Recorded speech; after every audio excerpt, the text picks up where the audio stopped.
Hello everybody and welcome to the United Stand. We are joined by Fabrizio Romano for another good interview. Fabrizio, how are you?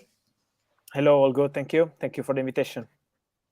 Yes, it's always good to have you on, and we've got some questions again for you, of course. January transfer window, it's always a busy time. Not so busy for Manchester United, but you actually have talked about Manchester United possibly going for another player in the final hours of the window. What type of player would that be for Manchester United? What are they looking at to get at the end of the January transfer window? Oh, first of all, I'm not sure they will do that. It depends on the opportunity. So we know how the January transfer window is based on opportunity and on timing. So let's see if something will be available on the market. I think Man United will be ready, as Erik ten Hag mentioned. Otherwise, they can stay with the same squad and then move in the summer. So this is the general idea.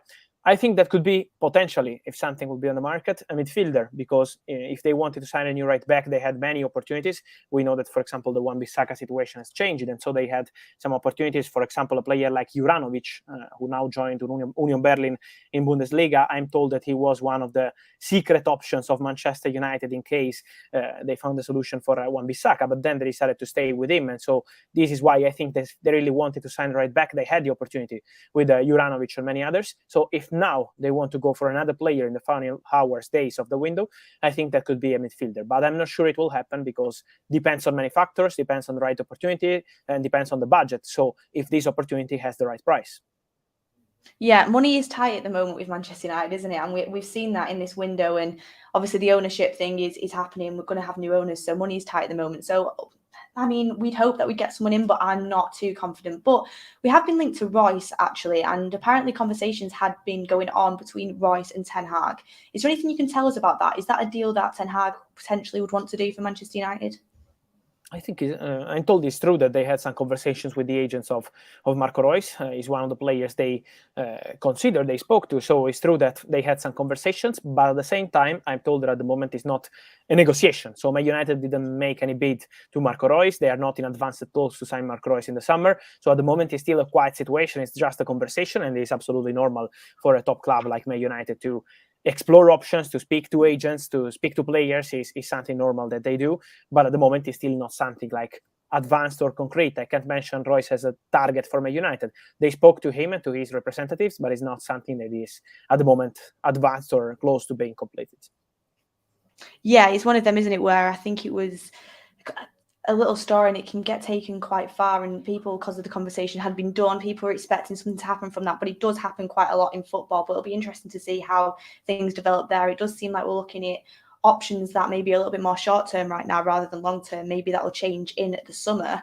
But we've actually seen that Newcastle have been interested in Scott McTominay. This is a recurring story. I think Laurie Whitwell talked about it again today, that Newcastle are still interested in Scott McTominay. Is he's somebody that could be leaving Manchester United? I doubt it'd happen in January, but is he wanting to leave Manchester United, and could that be on the cards? I think in January is going to be really difficult because he's considered an important player. Erik ten Hag is convinced that he's a player that could be really helpful in some key moments of the second part of the season. So I think McTominay has a chance to stay until the end of the season. Then in the summer, I would not be surprised if some club like Newcastle, they've always been tracking him, will arrive with an important proposal. And in that case, there is a chance for him to go. So we know how Casemiro has completely changed the ideas of Manchester United midfield. He's doing fantastic. And so it's normal also for other players to find less space, and so to consider their options in the summer, as it happened to Harry Maguire, for example, speaking about center backs. And so it's normal to change the plans, but not in January. I think in January McTominay will stay, Harry Maguire will stay. We had many rumors on these two players because it's true that some clubs are following him, especially McTominay are following him because they consider him a potential good player for their project. But the reality is that at the moment, Man United don't want to let them go. They want to stay with the same squad and maybe add one more player. Then the only players we have to keep an eye on are the young talents like Elanga, Pelistri, and more. Yeah, on Elanga, actually, would he be looking to go out on loan? Because obviously we know that he's been linked to Dortmund, also Everton as well, but now Lampard looks like he's being sacked by Everton, so I don't know if he'd still be a target. Is Elanga still going to try and push for that loan, but would that also require us to maybe get somebody else in, which probably won't happen as well? I'm told that Man United have to make a decision because at the moment, on agent side, they received almost 8-9 proposals from clubs to have the player on loan. For example, clubs from different countries, not just from England. We mentioned Borussia Dortmund, but it's also Everton, also clubs in Italy and other countries are tracking Elanga. So many clubs interested, but the reality is that it's on Man United. They have to decide. Also, the player is waiting. For example, I'm told that on a players' campsite, they were attracted by the option Borussia Dortmund because we know how good they are with young players, and so maybe it was a good opportunity for Elanga. But at the moment, Man United are not giving any green light yet. So I think they will meet this week. They will decide internally about Elanga, about Pellistri, and that will be crucial to understand who's going to leave, because I don't see both of them leaving Man United. Yeah, it is interesting because there is players that are actually being, other clubs are attracted to them, but we're not letting them go out because we don't have the funds maybe to bring other players in. So I think summer is going to be a massive one when it comes to stuff like that. But I mean, it'll be interesting. Things can always change in the January window. But one thing I wanted to explore was obviously Juventus being in the situation that they're in right now, 15 points deducted, basically wrote the season off for them right now. And there's a lot of talent there that could be looking to maybe go elsewhere, or Juventus maybe looking to get them out on loan. Was there anyone at Juventus that Manchester United could possibly go for and look at as just a loan move maybe for this January, or is that not something that's being looked at? No, I think for January, no. I think Juventus will try to keep the same squad until the end of the season, and then this could be an opportunity for the summer. For example, we know Dusan Vlahovic could be one of the big names in the strikers domino. We know that Man United will be looking for a striker, and so I'm sure that Dusan Vlahovic could be one to watch in case Juventus will decide to let him go, because at the moment in January we had many rumors on Chelsea and many clubs, also on Arsenal again, but it was never a negotiation. It was never concrete. Juventus always wanted to keep Vlahovic. Then let's see after this sanction in the summer what they will decide to do with Dusan Vlahovic and with many other players. But for January, I'm told that they want to stay with the same squad, that this situation is not going to change their plans for the January transfer window. So I don't think Man United will find some opportunity from Juventus team now. But in the summer, keep an eye on Vlahovic, because he could be one of the players in the strikers domino. But it depends on Juventus, and at the moment it's too early to say what they want to do with him. Yeah, exactly. Vlahovic is definitely one of the names that's been brought up because Manchester United are in desperate need of a striker. But it was reported earlier today, I think it was, Ornstein that actually reported that Harry Kane might be close to signing a new deal with Tottenham and that he wants to stay at Tottenham and stay with the club. But also, we've had conflicting reports, and I think it's a lot of United fans as well, just assuming that he might be going to Manchester United in the summer. Manchester United need a striker. Harry Kane wants to win trophies. Maybe it could be the step that everybody needs, Manchester United and Harry Kane. But on Harry Kane, is he wanting to sign a contract with Tottenham? Because if he does that, realistically, we're not going to go and buy him if he signs a contract, because there would just be no logic in doing that whatsoever. But is that looking like it's going to happen? At the moment, from what I'm told, it's never been something close between Harry Kane and Man United now. So I saw many reports in the last few weeks. And so today, when we had this story about Tottenham, many saying like Man United are missing out on Harry Kane. No, this is not the case. They're just speaking internally, as it's normal, with Erik ten Hag, with the coaching staff, and with all the people into the board about the summer transfer windows plan, and so idea and strategy. And the reality is that, of course, they are considering many strikers because they will go for a center striker. But from what I'm told, from what I understand, Man United are not speaking to Harry Kane's side. Of course, they're not speaking yet to Tottenham, so it's not a concrete negotiation. You can think about Harry Kane, but this doesn't mean that Harry Kane is going to join Man United as of now. So it's something really far from saying it's an advanced negotiation or a concrete negotiation. So at the moment, nothing concrete between Man United and Harry Kane, and we will see in the summer what he will decide. Because also on Tottenham's side, what I'm told is that he's open to speaking to Tottenham. He will have conversations with Tottenham about a new contract. So there will be a meeting for sure in the next months to discuss about the new deal, but it's not something close or something decided yet. So Harry Kane will take his time. Also, Antonio Conte's future will be crucial, and also the manager situation in general at Tottenham will be crucial to understand for Harry Kane was the best step for his future. But at the moment, it's still a really open situation. Sometimes I think we are too much in a rush to understand what's going to happen to some big players like Harry Kane, but this is not going to be decided in January or in February. It will take some time, and we are really at early stages. So I think for Kane, we will have to wait a bit and see what happens. Yeah, I think people get excited because it just seems like the logical move if you look at what Man United need, what Kane potentially needs in his career, which is, in my personal opinion, is to leave Tottenham, but we'll have to wait and see what happens. But it's definitely one that's going to be on the cards. But there was also reports that there is also Tottenham in this story, because we know that also when Manchester City wanted to sign Kane and Kane wanted to go there, Tottenham were really strong on their position, and they said no way. They turned down 120 million for Harry Kane. There's a lot of money. So Also, Tottenham are part of the story. It's not just about Kane and other clubs in general. Also, Bayern, we had a lot of rumors about Bayern, but it's also on Tottenham. And I'm told Daniel Levy wants to fight to keep the player as long as possible. And so they will fight for a new deal for Harry Kane.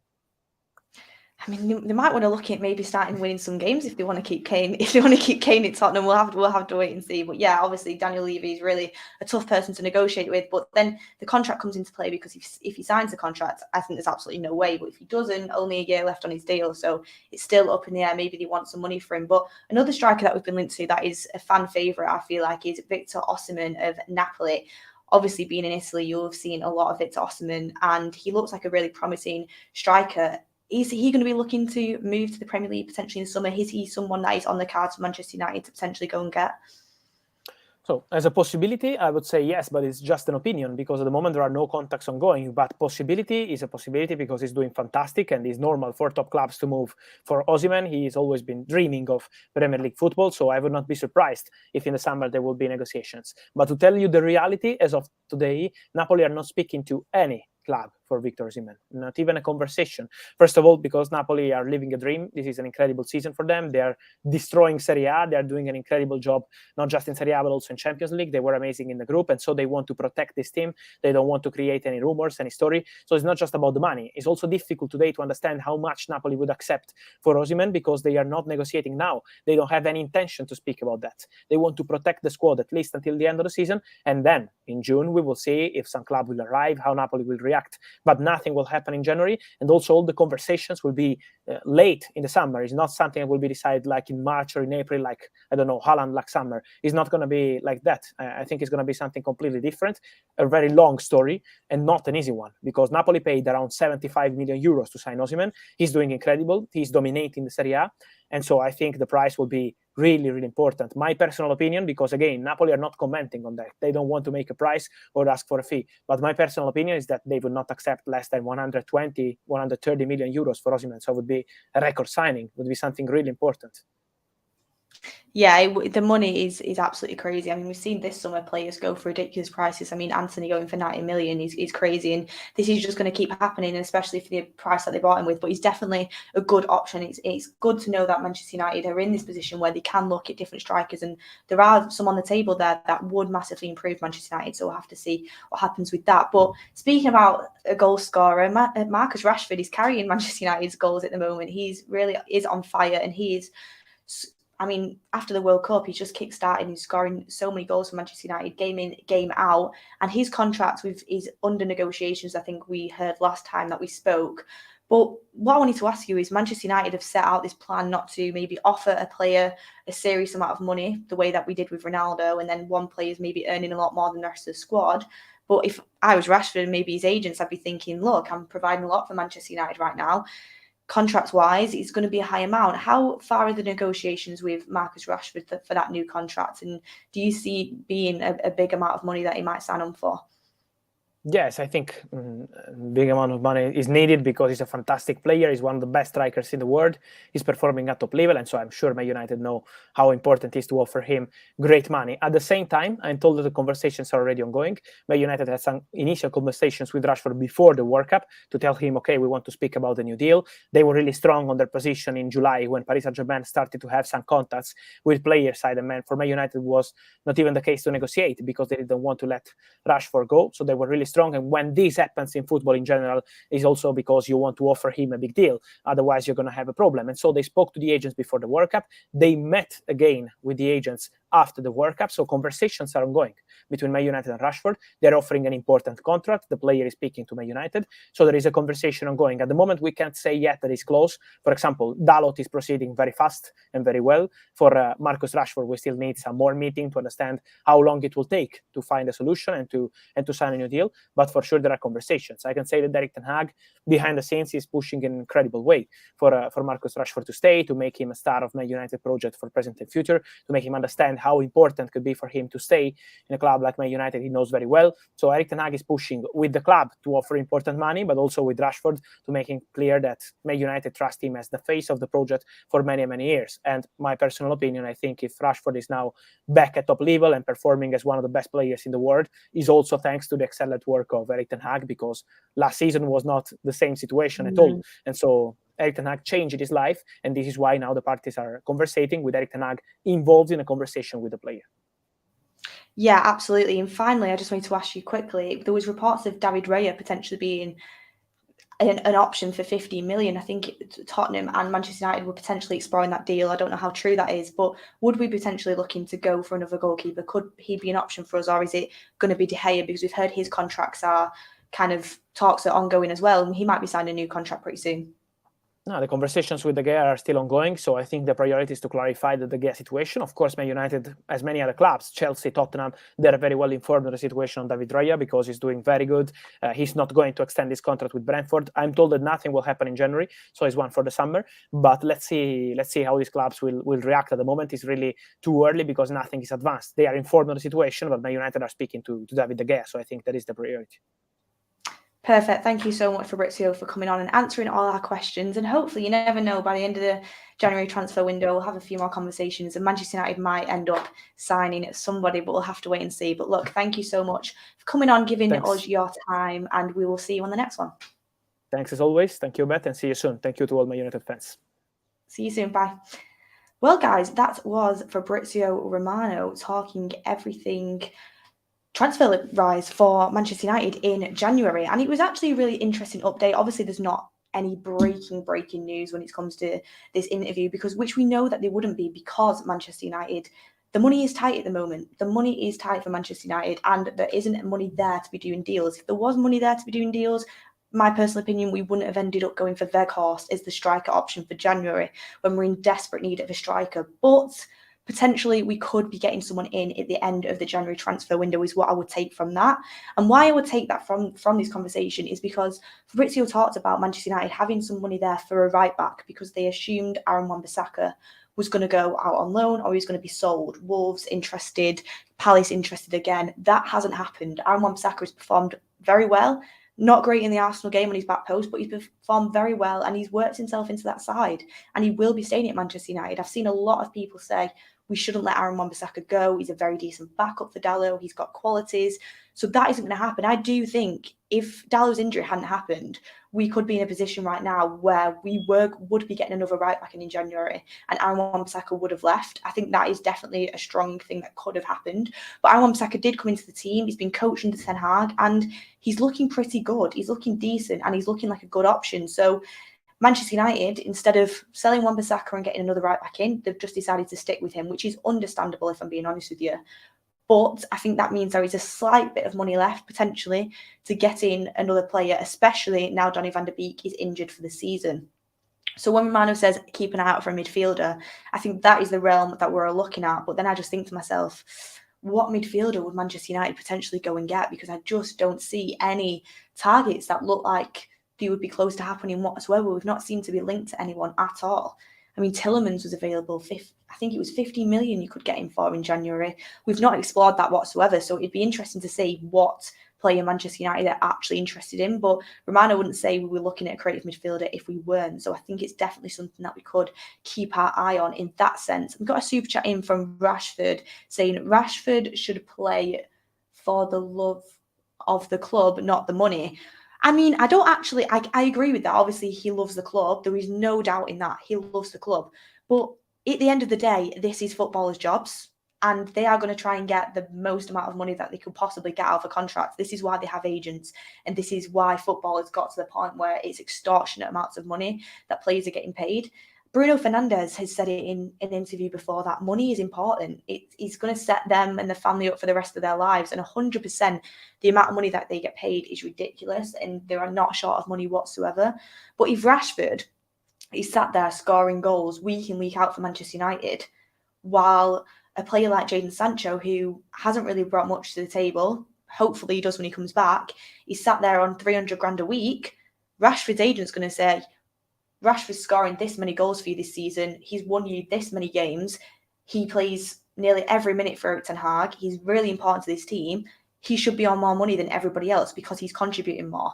Especially with forward players, you see that a lot. Especially if they're scoring a lot of goals, the price just keeps going higher and higher and higher. Especially with the likes of PSG being interested in Rashford. I expect Rashford to get a very big contract, if I'm being honest with you. I think it'll be at least 300 grand a week. I think potentially it could be a lot more than that. And you look at Manchester United's wage structure and they've shot themselves in the foot by doing that. And from what Romano said as well, it really does look like Rashford will be getting quite a big contract, the way that him and Manchester United are discussing things and the way that he's playing at the moment. And hopefully his form continues after that, but we'll have to wait and see. Yeah, a lot of people in the chat getting, if you got super chats in, by the way, while the interview was ongoing, I did see them and thank you very much for contributing that. But when we're in the middle of a 15-minute interview, I don't really have time to stop it and read that super chat out. So thank you if you put any super chats in, and we really, really appreciate it. And a lot of people are talking about Pogba to Man United. I did ask about Juventus players. I don't want to talk about Pogba to Manchester United whatsoever. That ship has very much sailed, set off into the sea and sank, in my opinion. That should be a deal that Manchester United go nowhere near. I think for me, it's just a lot of Pogba fans wanting this to happen. I don't think there's been actually any news on it whatsoever. But Pogba should not be a Manchester United player again. It's as simple as that, and it won't happen either. When Romano talked about Juventus, he said they're in a strong position. They're not going to change anything in January. They're going to stick the way that they are. They're not going to be looking at sending anyone out on loan whatsoever. Vlahovic apparently has been offered. He says at the moment they've not made a decision on Vlahovic, so that basically is false. He's saying that. But in the summer, things can change. I wanted to ask about Juventus because obviously with that 15-point deduction, that does write their season off. If I'm a player, I'm like, what's the point of really what's the point of going for it this season when we've had 15 points taken off us and there's no way on earth that we're going to be able to reach the levels that Juventus could potentially do that. For this season, to them, is kind of just like progressing, rebuilding, and then you have to go again next season. They're probably not going to get Champions League football. Actually, I very much doubt they'll get Champions League football. So as a player, it kind of really is disheartening. I thought maybe you could be getting a couple players on loan, maybe on the cheap, but that doesn't seem like it's going to happen, which is really unfortunate. Personally, for me, I would have got Zakaria when we had the chance. Chelsea went and got him, and he looks very good for them. He's a player I really like, but people mentioning Pogba back to Manchester United, absolutely not a chance. And I have people telling me he would cook under Ten Hag, he'd be amazing under Ten Hag. He was at Manchester United for a number of years, and he had probably, I could count on one hand the amount of good performances we got out of him at the level that he should be at. So I was always someone that I really wanted Paul Pogba to do well as well, but not anymore for me. He's too injury prone, not consistent enough, and it's just going back into the past. One thing I did actually want to talk about that Fabrizio did bring up though was Harry Kane. Interesting to me, he was quite not negative on the Harry Kane deal, but absolutely no talks have happened, which I don't think they would have by now anyway. But Tottenham are going to try everything they can to keep Harry Kane. If Harry Kane stays at Tottenham Hotspur and signs a contract, people will talk about loyalty and respect the loyalty, but I also think, where on earth is your ambition as a footballer to go and win trophies? We're talking about one of the best strikers of this decade, and he's not won a trophy. Why would you not, in the later stages of your career, this is the last big move he'll be able to get, why would you not take that opportunity to leave Tottenham? His contract is going to expire next summer, so if he doesn't sign one, I'm convinced that they'll sell him in the summer. They'll have to sell him. They'll have to get some money for him. It's a business move that Daniel Levy, I think, would have to do. Why would you sign a contract? For me, it's just, it goes past loyalty for me. It's to the point where is your ambition to actually win trophies? He's been loyal to Spurs, and for me, they've not repaid that loyalty by being ambitious and building a squad. I think the team has got some very average players in it. They've gone for the big names in the managers like Mourinho and Conte, but it's not worked out. If Conte leaves as well at the end of the season, I mean, I don't think Conte is doing very well with Spurs now. I think it's a really tough job to take on, but I don't think he's doing well. But if he leaves, it's going to be another massive rebuild again. He won't win a trophy at Spurs, I can tell you that now. So for him to even not be thinking about Manchester United at all, like Fabrizio said, and solely focused on Spurs, I get that, but let's not forget that he handed in a transfer request to join Man City a couple of years ago. Surely there is some sort of ambition there inside of him. But I think Harry Kane to Manchester United seems like the logical fit. But you know me, I'm a big Victor Osimhen fan, so maybe that'll just open up the doors for Victor Osimhen. But I thought it was very interesting that there seems to be literally nothing on Kane. It just seems like a bit of a rumour at the moment because it is the logical solution. A lot of people that watch the Premier League, watch the league all over the world, see Harry Kane and think, United don't have a striker.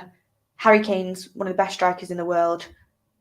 Spurs aren't going to win trophies. Manchester United under Ten Hag have a good chance to win trophies. It just is a logical solution because obviously City have Haaland. He's not going to go to a London club. It just seems like a logical solution. But I think maybe there's not as much in this as what we were thinking. And to be honest, I think Vlahovic is definitely someone we should keep an eye on, especially the way Fabrizio mentioned him. Also Osimhen as well. It's a dream for him to come to the Premier League. He will 100% want that move. Napoli probably will win the league, which is great as well. If you're buying a player who's won a league, that winning mentality is there. But the price, they paid 75 million for Victor Osimhen. We are going to get charged at least 120, and I think that's being generous. Would you actually go out and spend 120 on Victor Osimhen when we also need a midfielder? Get in your comments down below actually that, because the price puts me off. I think he's an unbelievable player, but the price does put me off. And plus, you never know coming to the Premier League if players are going to make it. I think Victor Osimhen would. I think that is a player we should be going for, but we will see. Someone just asked, is Beth's dad Mark Goldbridge? No, he is not my father, everybody. That is a weird question to ask. I don't know where you'd get that from. First of all, I'm Mancunian, Mark isn't. Like, come on, guys. Think. And we do not need a 30-year-old. Everyone's hung up on Harry Kane's price. I've seen that quite a lot. A lot of people hung up on Harry Kane, not Harry Kane's price, on Harry Kane's age. Casemiro is 30 and he's been our best player this season and is unbelievable. I don't think the age is too much of an issue. What would worry me, which I wish people would say, is the reoccurring ankle injuries. If someone said, I'm worried because of Kane's reoccurring ankle injuries, I'd understand it. I'd be like, yeah, me too, because there is a reoccurring ankle injury there. But then I was also speaking to Charlie the other day and he was saying, like, these are the amount of league goals he scored each season and he's had injuries in them time and he's still putting up these numbers. So it's one of them, but I'd rather go for someone younger that can be moulded to be our striker. I've said it hundreds of times before. For me, if we get Harry Kane, it does strike me as the type of Van Persie signing, which was an unbelievable signing for us. But I also think it's one of them things where he is always going to be seen as Tottenham's striker. We get Osimhen in at 24 years old. He can be moulded still under Ten Hag. You've got multiple years left in him. His pace is incredible. His intelligence is brilliant. I just think he suits that Manchester United team so much. And I think you would probably get more out of him in the long term than you would Kane. I mean, Osimhen's had a few injuries as well. So it's not one of them things where you can't just judge it off age, because Osimhen has had some injuries, but I do think Osimhen, for me, looks like the stronger option. And some Spurs legend versus no trophies. Spurs legend, I mean, I'm not a Spurs fan, so I don't know, but for one of the greatest strikers that there's been in the last decade to have no trophies is a letdown, in my opinion. That is just my opinion on it. Also, Newcastle going in for Scott McTominay. Tell you what, everybody, I know Romano said that we're not letting anybody leave in January, especially in the midfield area. And also we've had offers come in from Maguire. We're not letting him leave.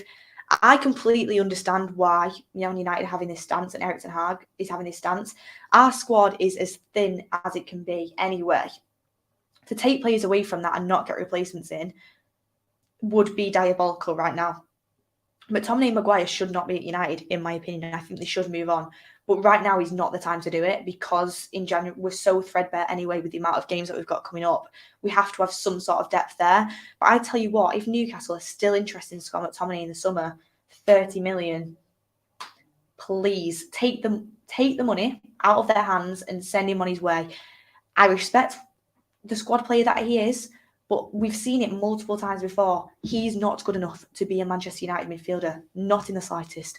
He's not going to happen. I think he's 25 years old now, or even 26 years old. He's not an academy player anymore. He just is the level that he is. And he's not reliable either, because he's just not consistent. 26 years old now, Scott McTominay, 26 years old. He should be in his prime. He's just not good enough. Newcastle, you can have him. That is what I'll be doing this summer. Right now, it can't happen because we need the squad depth, but if Newcastle's so interested in the summer, I would so be completing that deal. I also think to myself, would he even get into Newcastle's midfield? That is no disrespect. It's actually respect on Newcastle, because Newcastle are doing very well at the moment. I think they've got a strong midfield. And I mean, if they're buying him for 30 mil, you would think so, but take that money is what I would say on that one. And Aidan says, Beth is feeling ruthless today. It's just the truth, everyone. It is just the truth. And a few people saying he doesn't get in. If Vlahovic is injury prone, then don't go near him. I don't think he's necessarily injury prone, but he has had a couple of injuries. And we have a tired and light squad. We need the players. We do. We need the players, despite how poor the drop off is. They still need to be there and play games for us. But yeah, I mean, that was about it when talking about Romano. Oh, the Reus story as well. The Reus story. I was very, very deflated when I heard that we were speaking to Reus. Reus 6 years ago would have taken him like that. He has been an unbelievable player at times, but he's massively injury prone. I actually forgot that his nationality was Germany, because when have you seen him in the German national team? Because he's always injured. And again, 33 years old, coming to the end, not a player we need to be going and getting. So I'm glad that was literally just talks and sussing it out and nothing further than that. And from what Romano said, I would not expect us to go for Reus in January. And I don't think we will go for him in summer either, if we've got new owners then especially. And lastly, a super chat from Juice Skeleton. Do you think Martinez should have played CDM in the Arsenal game and Sharif centre-back would have changed the game? Absolutely not. And the reason being is because Ten Hag, if you actually do your research, has said himself that Martinez is not a central defensive midfielder. He tried it at Ajax and it didn't work. Also, Martinez is a brilliant centre-back and he needs to be playing in that position. Shaw, for me, he's played unbelievably at centre-back in recent games, but he's a left-back. And I don't believe in playing someone out of position on a really, really important game like that in a midfield that is strong with Xhaka and Partey and Odegaard in there. So I think Ten Hag made the right decision. I think it was a fan theory that I thought was never going to happen. And yeah, that is about it, everyone. That is about it for the Fabrizio Romano interview. Great insight from Fabrizio as per usual, and interested to see as well that we could be going for someone at the end of January. I have got my fingers crossed. I don't think it's going to happen, if you want my personal opinion. I think Weghorst is our lot, which is, by the way, can I just put it out there, absolutely disgraceful for Manchester United. I know the owners wanted to sell the club. I know that we spent a lot in the summer. It is still disgraceful for Manchester United, a club of Manchester United's size and stature, to reward Erik ten Hag with the work he's done in his first 6 months without Weghorst. No disrespect to Weghorst, but that January transfer window for a club of our size and stature doing as well as it's been doing at the moment, it is an absolute disgrace. You look at the clubs around us as well investing. So it's unfortunate, but it is what it is. And I can't wait for the new owners to get in. But hopefully, yeah, we maybe see one of Vlahovic, Osimhen or Kane heading to Manchester United in the summer. Get in the comments down below who you would like. There was also a few shouts for Gonzalo Ramos and Sesko. What do you think about that? I think the three strong contenders of Vlahovic, Kane and Osimhen. Also, what do you think of Scott McTominay potentially going to Newcastle? Would that be a good deal for us to do? Who would you bring in as replacement? And I also think, quickly, David Raya not sign a new contract. You know me, I think the Hayes distribution isn't good enough. I think it wouldn't harm to look at another keeper. You guys know that opinion. A lot of you don't like it. 15 million for David Raya. Shake your hand right now on that deal. That is an absolute steal. He's been unbelievable for Brentford. He's not signing a new contract. I think United should be on to that. So that seems like an option as well. But look, guys, thank you so much for joining me on this interview. And yeah, thank you for getting your comments in as well, all the super chats. I appreciate it. But make sure that you give this video a big like. That really does help us out. And subscribe as well. And we'll bring more interviews like this to you guys. But thank you for joining me, everyone. And we'll see you on the next one.